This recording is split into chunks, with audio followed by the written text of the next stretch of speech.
820 000 km, tu refais encore une fois le tour du monde avec aucun problème, vraiment. Je suppose que comme la plupart des humains sur Terre, t'as déjà repensé à la vente de ta voiture. Mais avant de passer par la vente, faut déjà passer par l'achat. Ah, elle a 153 000, bientôt 160, 170 000. Puis t'as les personnes, comme moi, qui vont voir à travers les forts kilométrages une véritable opportunité de faire une bonne affaire. Argent, argent, argent, argent, argent. Bon alors déjà, on va commencer par le fait que personne n'en veut, donc forcément ça limite la bagarre avec les autres. Qui veut gagner? Moi! Il a gagné. Et donc quels sont les avantages à acheter une voiture à fort kilométrage? Avec une voiture à fort kilométrage, il y a fort à parier que tu la touches moins cher. Si tu la touches au même prix qu'une voiture qui est à 100 000, passe ton chemin, je sais même pas ce que tu fais. Mais si comme toute personne sensée, tu t'arrêtes quand même sur une voiture parce que tu t'es rendu compte que c'était un beau modèle qui te plaisait, et hop là, tu descends un petit peu dans l'annonce et tu vois 385 000 km. On va faire comme si on n'avait pas entendu. Eh ben suivante.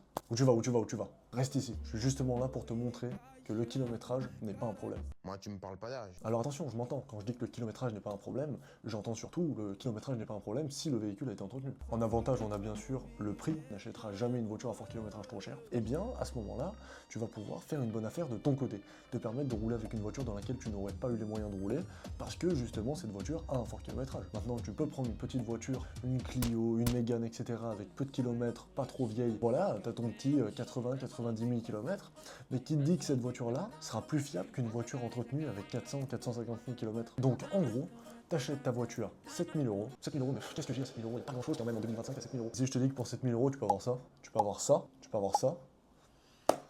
L'autre petit avantage, c'est que les voitures à fort kilométrage, les gens ne seront pas harcelés de messages. Donc vous allez pouvoir prendre le temps avec le proprio de lui demander est-ce que tu as un historique d'entretien? De quand date le dernier entretien? Qu'est-ce qui a été fait sur la voiture?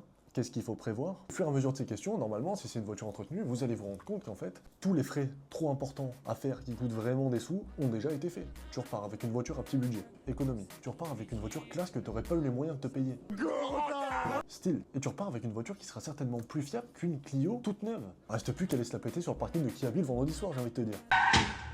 Tu peux à 200% acheter par exemple une 530D E60 qui forcément sera indestructible, même avec 400, 500, 600 000 km. Les points à vérifier, c'est bien se renseigner sur la fiabilité d'origine du moteur, et si on voit que c'est un moteur fiable, alors fonce, tu viens de te payer une voiture de ouf mec. Et attention, on croit pas que je te parle que de vieilles voitures comme la Mercedes classe EW210 qui pouvait atteindre des kilométrages de zinzin, du genre plus d'1 million, 2 millions, etc. sans problème. Si t'as plus de budget, tu veux plus de puissance et une voiture qui en jette vraiment, ben à ce moment-là, pas de souci. Tu as des véhicules comme la Corvette ZR1 qui par exemple développe 755 chevaux et il n'y a aucun problème de fiabilité. C'est-à-dire que tu as un moteur tellement énorme que de toute façon, ça tourne comme une horloge à 100 000, 200 000, 300 000 km. Encore une fois, il faut que ça soit entretenu et encore plus pour les voitures qui développent beaucoup plus de chevaux puisque forcément, il y aura un coup sur la fiabilité s'il y a trop de puissance. Encore une fois, un véhicule bien entretenu, avec beaucoup de chevaux, ça peut être une très bonne affaire.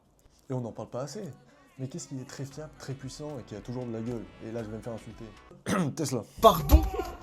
Eh ben ouais, parce que tu prends un modèle Plaid qui n'a pas vieilli, ou même une Tesla tout simplement modèle 3, etc. Tu vas avoir de la patate, tout ce qui se fait de mieux en niveau technologie et tout ça. Eh ben oui, c'est des voitures très fiables.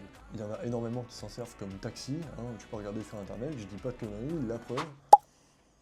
Ah, tu préfères les allemandes? Ouais, non, mais je vois que tu préfères les allemandes. 911 Turbo S, 3 litres 8, 640 chevaux, indestructible. Et puis en plus d'avoir une puissance et une fiabilité de zinzin, t'as un châssis, c'est-à-dire que même un TGV ne te suit pas dans les courbes.